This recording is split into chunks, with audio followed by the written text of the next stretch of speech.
Athanasius contra mundum, Athanasius against the world.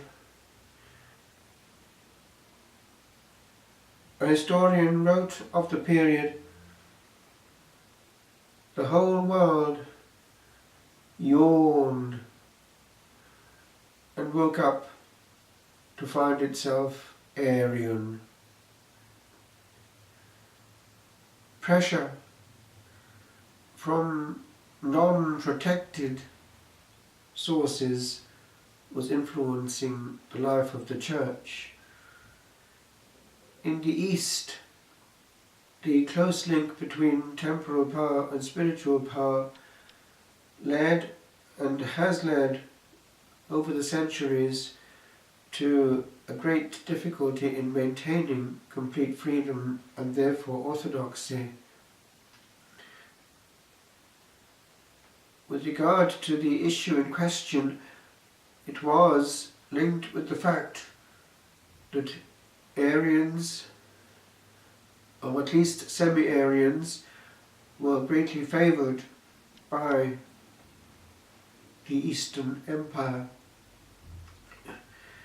And so it was that bishops tended to yield. We know how in Great Britain something similar happened with devastating consequences under Henry VIII. Athanasius consequently spent 17 years in exile. The problem was rather in parallel to what happened under Henry VIII. Bishops also were yielding, and it was very hard for him to make himself heard above the common absence of noise before the noise coming from the emperor. It was, interestingly enough, a non-bishop, a non-cleric, St. Thomas More, who had to stand up to the king, along with the great John Fisher, Bishop of Rochester. And with the Carthusians, they were among the first to bear witness with their blood.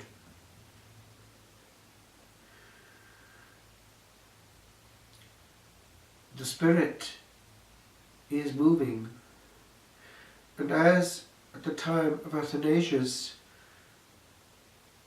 the sense of the faithful can actually still come through, so too in our time the common people can have a voice, difficult at times to hear above the noise of power. But the Spirit moves in the hearts of those who are listening in the depths. This great saint had a huge effect on the time. He died in 373. It was the same time as the great Cappadocians were petering out, Basil and the like. And it was a time when things were moving in the early church, the formative period of the church, after the cessation of persecution, when people actually opted to remain or even go to the desert, no longer to get away from persecution, but to find God in the purity of solitude and simplicity and utter silence. The white martyrdom took the place of the red martyrdom, because it was becoming comfortable to become a Christian. One could have a career henceforth in church and state.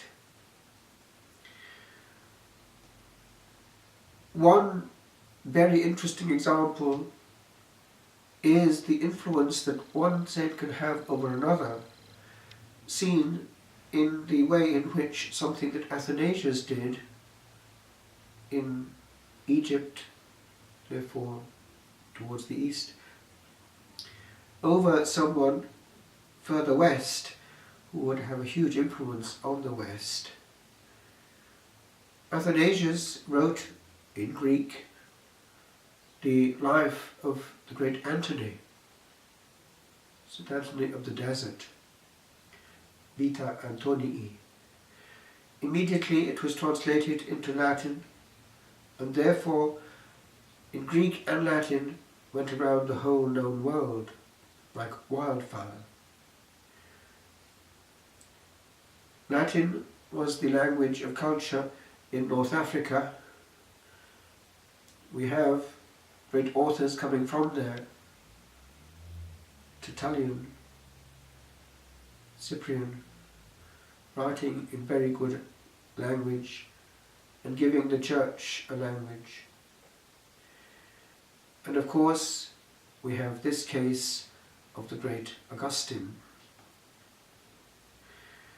Now, one day he was talking to his friend, a great intellectual like him, and they had just heard what had happened not too far away.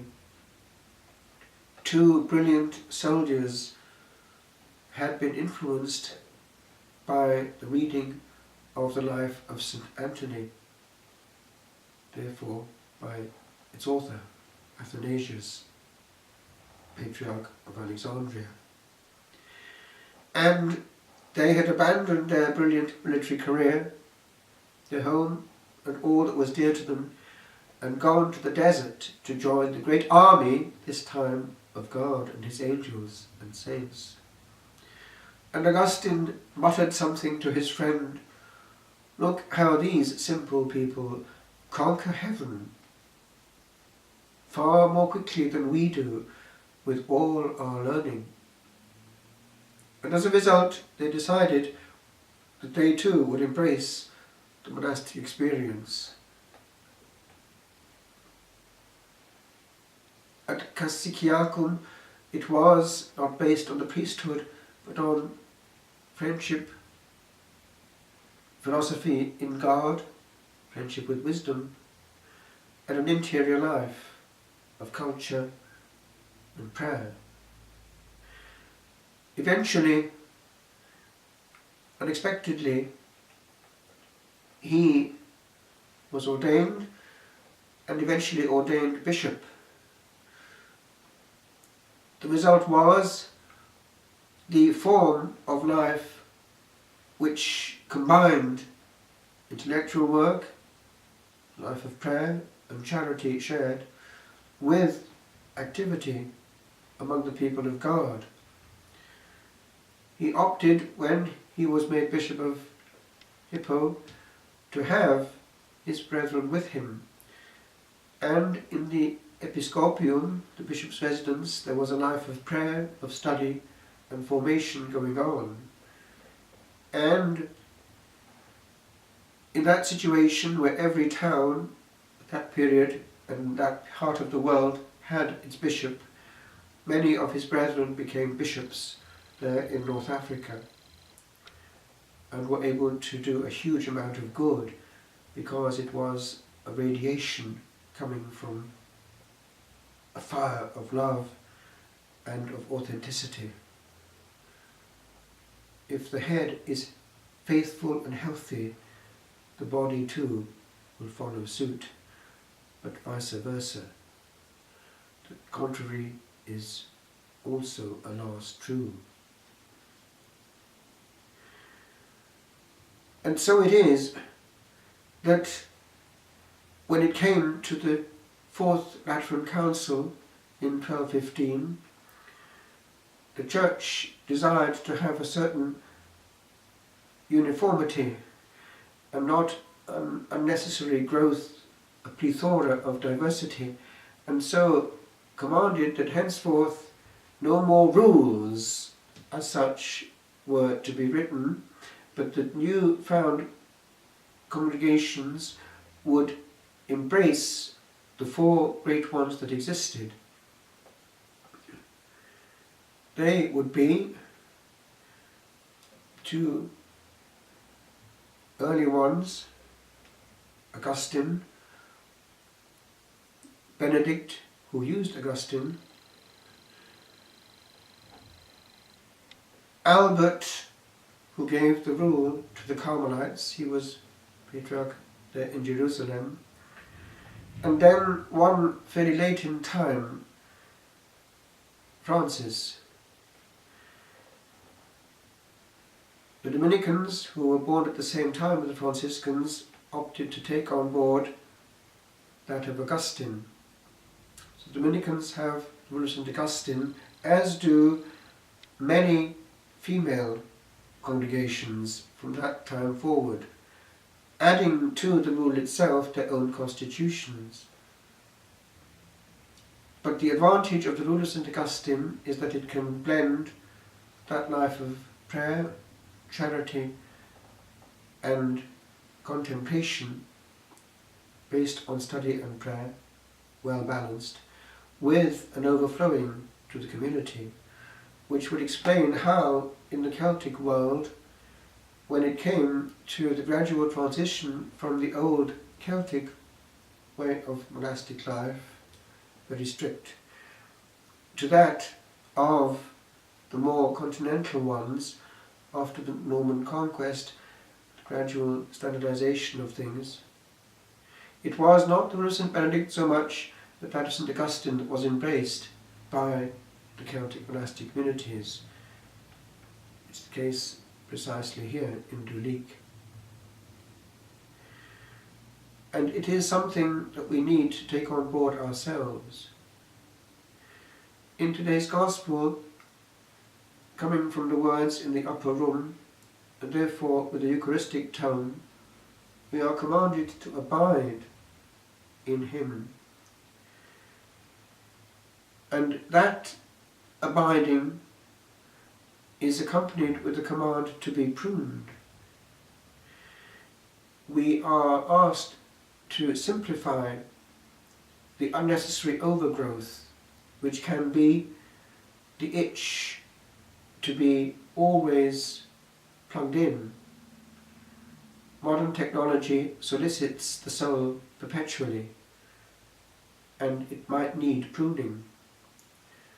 Various dependencies and even addictions might need pruning. They can be those upon a substance or upon a habit which can be linked with technology. But this pruning liberates the soul and allows it to feel the abiding of which the Gospel speaks, the indwelling, and our life is Eucharistic. With regard to St. Augustine, they were operating in Latin, and therefore they would have been using a liturgy parallel to what we have in the whole of the West, different from that used by Athanasius himself. And therefore that would have the advantage of fairly quickly evolving into a more frequent celebration of the sacred mysteries. Indeed, St. Augustine himself does talk of frequent communion, because he comments the question of the daily bread, arton epiousion, and gives a spirituality, therefore, which is very Eucharistic, indicating at one point that it might be, for some, a sign of greater respect not to receive sometimes, so as not to be too familiar. Our life, if it is built on the indwelling, is bound to be divine in its orientation and also its effect. The contemplative life is there for the taking in any soul that is in a state of grace and therefore inhabited. And the Holy Communion, as in the purely contemplative life, so also in the overflowing of the active contemplation of St. Augustine, can be fully maintained if the soul has the instinct to continue the thanksgiving and mode of communion throughout the day. It is more easy when there is perpetual silence, because one feels and hears the presence for a long time. But the soul that is pruned and not fidgety and engaged in many things and diversified and dispersed in many directions can also do it, and in so doing can be more silent, less wordy, and therefore more incisive. Why? Because the indwelling spirit can prompt and give and nudge the word that is needed, the act that is wanted and going to be effective, while the others are pruned. And therefore a certain streamlining helps greatly the activity of the Holy Ghost. And the indwelling Son of God, who in the upper room invited those who received him to abide.